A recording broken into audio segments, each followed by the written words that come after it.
Como nós usamos o ChatGPT aqui no nosso escritório na Marcomin Advocacia e o que ele tem feito de bom por nós, pelos nossos clientes, e ao final do vídeo o que ele não faz ainda, talvez ou talvez ele nunca faça, isso que eu vou te contar no final do vídeo. Então, vamos lá conversar um pouquinho sobre isso?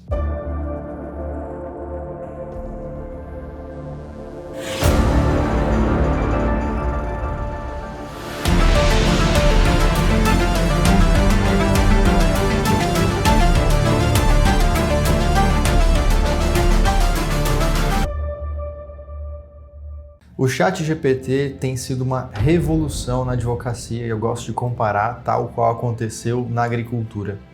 Se a gente voltar um pouco no tempo, na história, a gente vai ver que a agricultura ela era muito manual.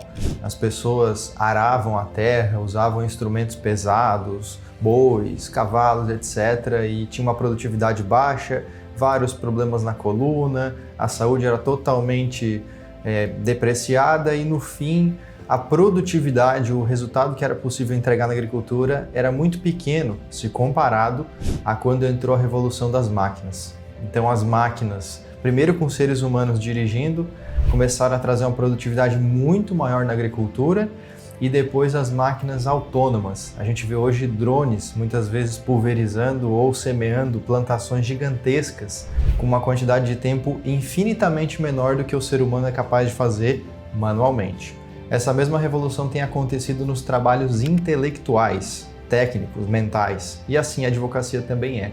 Então, o ChatGPT é a principal inteligência artificial e a que mais tem trazido velocidade, qualidade e profundidade na execução dos trabalhos intelectuais, aqueles que a gente usa a nossa mente. Agora, na prática, como que isso tem mudado a nossa rotina dentro da advocacia?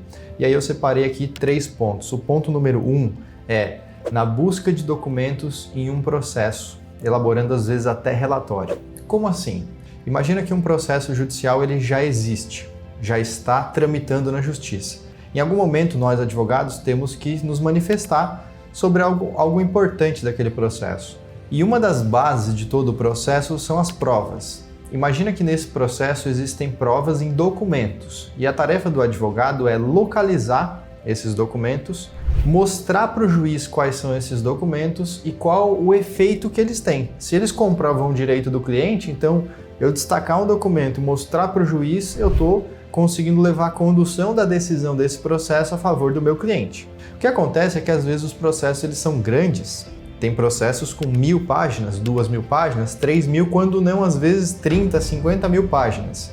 Imagina você quanto tempo que o advogado levava para procurar no meio desse mundo de documentos aquele documento que é chave. Pois é, o ChatGPT consegue receber o processo inteiro, fazer a leitura em fração de alguns segundos, menos do que 1 minuto, e apontar onde está o documento.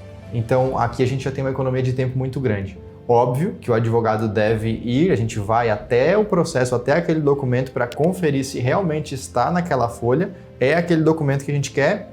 E aí depois ele pode até montar um relatório ou um texto ou um parágrafo, como você pedir para ele, indicando que este documento traz a prova desse direito dessa forma. Então o advogado economiza na busca e economiza na leitura e também na escrita do que precisa ser escrito para o juiz, nesse exemplo da etapa número 1 de funcionalidade que ele traz.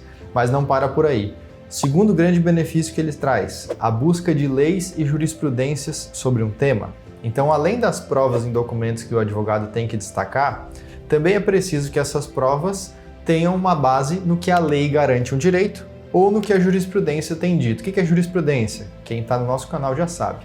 É o conjunto de decisões judiciais sobre o mesmo assunto. Então, basicamente, eu preciso saber se a lei está comigo e eu preciso saber se o juiz, nesses casos, tem dado decisões de acordo com o que o meu cliente está buscando. Esse estudo de leis e jurisprudências, da mesma forma, a gente tem um emaranhado de leis, de decisões judiciais, o ChatGPT em alguns segundos consegue buscar as melhores apresentações da lei, bem como as jurisprudências a nosso favor. Aqui a gente tem que tomar um cuidado muito grande, porque já aconteceu do ChatGPT inventar jurisprudências. Então, o que eu sempre digo, o advogado ele tem facilidades em relação ao que era o trabalho antes, mas ele não foi completamente substituído, ele não foi tornado inútil como advogado, porque ele deve conferir se o que foi trazido pelo ChatGPT é verdade, qual é a fonte disso, se isso realmente não é uma invenção, porque a consequência no processo pode ser catastrófica diante de uma invenção de algo assim tão importante. E o terceiro ponto, baseado no 1 e no 2, no terceiro ponto, o ChatGPT pode até mesmo desenvolver peças jurídicas. Então, a inicial de um processo, a defesa em um processo, um recurso e outras peças jurídicas do gênero podem ser desenvolvidas pelo ChatGPT. Só que o que acontece? Existem níveis de complexidade que a gente chama. Então, um caso muito repetido, muito padrão, muito fácil de se ver, ele consegue desenvolver quase que 100% correto e sem depender quase nada de um ser humano dar uma revisada e enviar isso adiante. Mas nas peças complexas, aquelas que têm muitos assuntos, temas diferentes, inovadores, cada item tem uma particularidade, precisa de um ajuste, ele ainda não consegue desenvolver nem próximo do 100% e, na verdade, ele não traz grande inovação para a gente. Então aqui é uma parte em que o advogado ele ainda é muito necessário e a habilidade e a experiência do ser humano ainda traz mais produtividade e efetividade do que a tecnologia que a gente tem disponível, por enquanto. O que eu gostaria de dizer para vocês também, já fechando esse vídeo, é o que a tecnologia não faz por nós. Primeiro que no Brasil e em praticamente todos os países do mundo, quem é responsabilizado pelas suas ações é um ser humano, a máquina ainda não.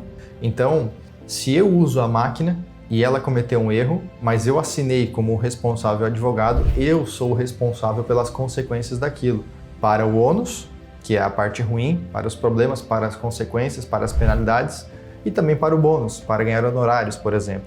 Então, a responsabilização ainda é exclusiva do ser humano e por isso que o ser humano deve fazer a revisão final. Então, a grande questão que a tecnologia nos trouxe é muita velocidade, busca com muita profundidade e de alta qualidade, sim, o que nos permite ampliar a produtividade, entregar mais qualidade para o cliente, porque nós vamos buscar no mínimo detalhe que a mente humana seria incapaz de chegar naquele ponto tão profundo, em tão rápido, tão pouco tempo, e usar a sua energia humana na criatividade para as coisas além do normal. Então tudo isso é possível, mas a conferência final ainda é do ser humano, o advogado ainda é o profissional legalmente habilitado e responsável por cuidar dos problemas jurídicos da sociedade, assinar como responsável e, obviamente, a experiência de um ser humano, de um advogado ao longo de anos, em conjunto com a máquina produz o melhor resultado, mas um contra o outro não é uma competição que a gente deva estimular ou criar expectativas sobre ela. Mais um cuidado muito importante, você que não é advogado, que não tem formação jurídica, às vezes pode cair na tentação de consultar o ChatGPT sobre um assunto jurídico e acreditar que a resposta que ele dá é suficiente, você não precisa mais de um advogado. Lembra que em quase todas as respostas que ele coloca, ele diz: para ter certeza disso, consulte um advogado, consulte um especialista na área, porque, de novo, o GPT não vai ser responsabilizado se você fizer uma consulta, ele inventar uma informação ou te der uma informação errada. A responsabilidade é só sua, a consequência é só sua. Então, na dúvida, procure sempre um advogado. Essa ferramenta ela foi feita e desenvolvida e ela é boa para o profissional experiente usar, não para o cidadão comum que não tem conhecimento usar, porque ali às vezes um detalhe pode colocar numa consequência que vai custar uma fortuna, ou quem sabe escapar até para um lado que você não gostaria, que é um lado do crime ou de uma consequência muito ruim, tá? Meu objetivo aqui não é assustar, é só trazer o esclarecimento dizendo como a gente usa, o que ele faz, o que ele não faz, e dizer também para vocês que na nossa avaliação é um caminho sem volta. A gente já entrou nessa revolução tecnológica e intelectual, daqui para frente nós vamos ver muitos aprimoramentos, mas vai chegar um ponto em que vai ser praticamente impossível um escritório de advocacia não usar o ChatGPT, tendo em vista a velocidade que ele entrega, a busca com profundidade, né? O outro escritório vai se tornar quase que não competitivo com esse escritório que usa a inteligência artificial ao seu favor, tá bom? Espero que esse vídeo tenha trazido informações úteis para vocês, um pouquinho mais sobre os bastidores do escritório, como que a gente desenvolve nossos trabalhos, o que a gente executa aqui na nossa rotina.